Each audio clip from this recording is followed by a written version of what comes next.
Brew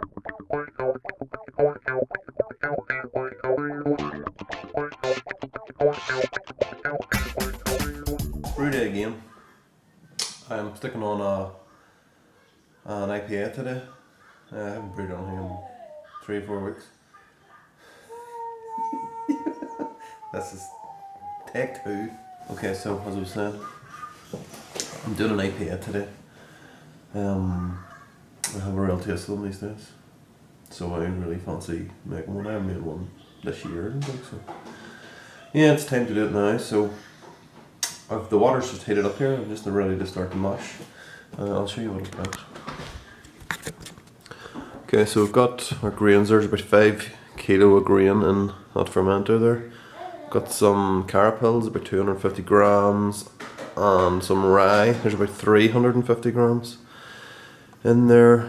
I've got my Protofunk, got some Mosiac, some Tomahawk, and some Aurora hops I'm going to be putting in here. So you can see I haven't actually done anything to the boiler, you'll notice. So I don't know why you can see that. I should have just walked over rather than zooming in, but I'm seeing what the difference is in the temperature. You can see that the old temperature probe on the right, 64.5. There's the ink bird there, 66.8, 66.7. So I don't know what's going on. I mean, it's the ink bird up to this point has been lower than the other one. So I don't know anymore. Seriously. So I'm just about to do the mash. I'll come back at some point. Okay, this is the dough and done. I am not going to wrap it up like the last time. I'm just going to try and use the internal thermostat to try and keep it warm, and we'll see what happens then. It might work, might not work, I don't know. We don't know until it dries. So yeah, I'll come back to the finish now. It was a bit semi-success with the using the internal controls on the boiler. And the first 20 minutes was kind of up and down. But after that I never even touched it at all, and I still managed to keep the heat in around 65, 64 degrees, so it's not too bad. That's if the thermometer is right, so there's still a bit of a difference. So I'm going to bring it outside now, and we're going to do the sparge and the boil out there. Hopefully it looks like it might start raining, so we'll have to take our chance now.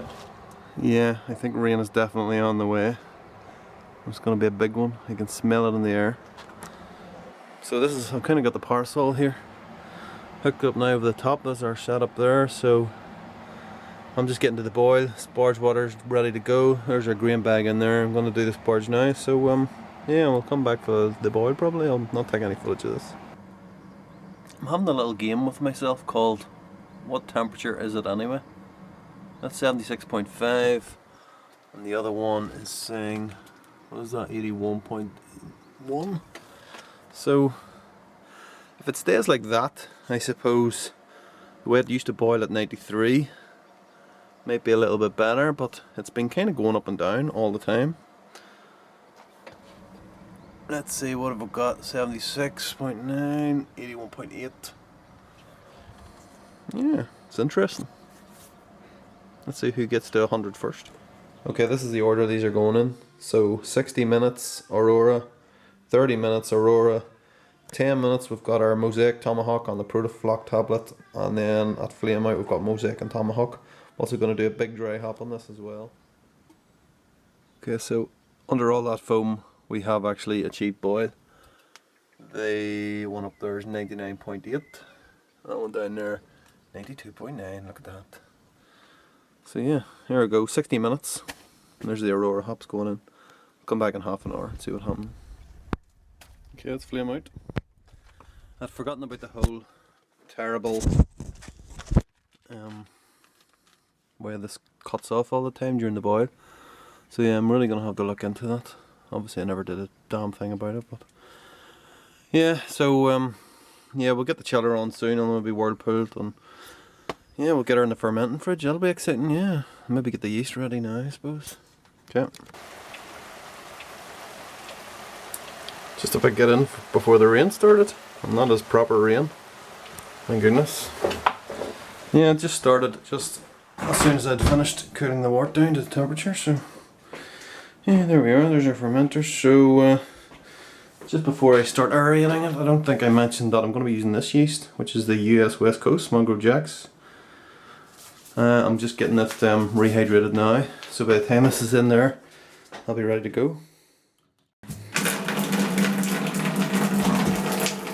Okay, we're in the garage, and I've just pitched the yeast. I'd rehydrated in that little jam jar there.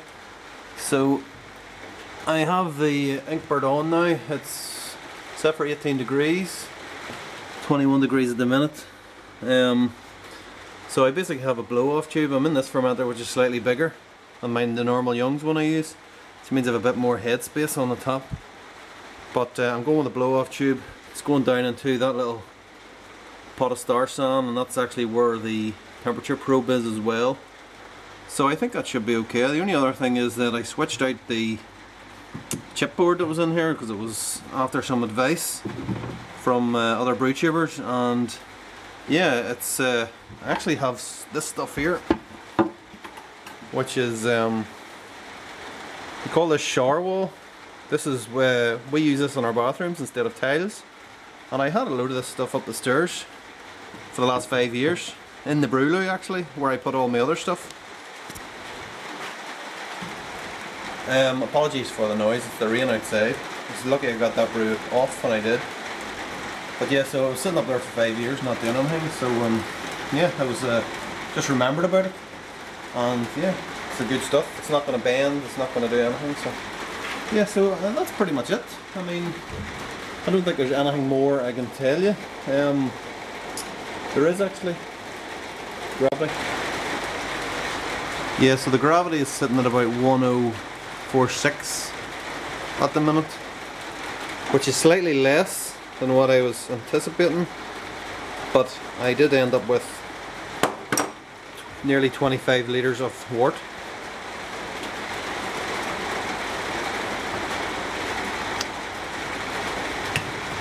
Wow, that's nice.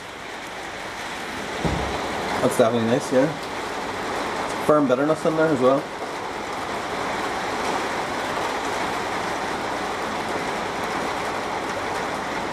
Yeah, let's hope that ferments down to 1010, which should end up then about 5.3%, something like that. So I was going for about 5.5%, but it's slightly under, but you know what, hey ho, doesn't matter.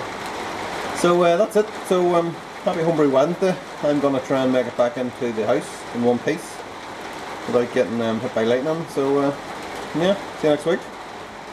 Well, just as a little addendum onto this week's Homebrew Wednesday, I'm doing a little bit of work here to the boiler. I'm trying to fix the problem where it cuts itself out automatically when it gets to 99 degrees, because it's really bloody annoying, I'll be honest. So this is the culprit here which is doing it. So I was watching Homebrew Wednesday 1 by Adam at Baldy's Brewery. Check it out, where he gives blow by blow instructions as to how he did it. This is not how he did it. Not at all. Do you know what I mean? Okay, so you've got a red and blue wire. You've got a red and blue wire at this side. It's obviously covered by this little bit of sheet. This is our earthen wire. So basically I've just connected the red wire to the red wire, the blue wire to the blue wire, through the little ceramic block here. And yeah, that's it. So that's it bypassed. All I need to do now is to put the back on, connect up the earthen wire again, and that should be it. And it should be ready for testing at some point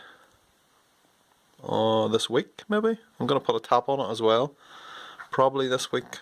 So maybe that could be next week's Homebrew Wednesday. The state of me trying to put that on, that should be hilarious. So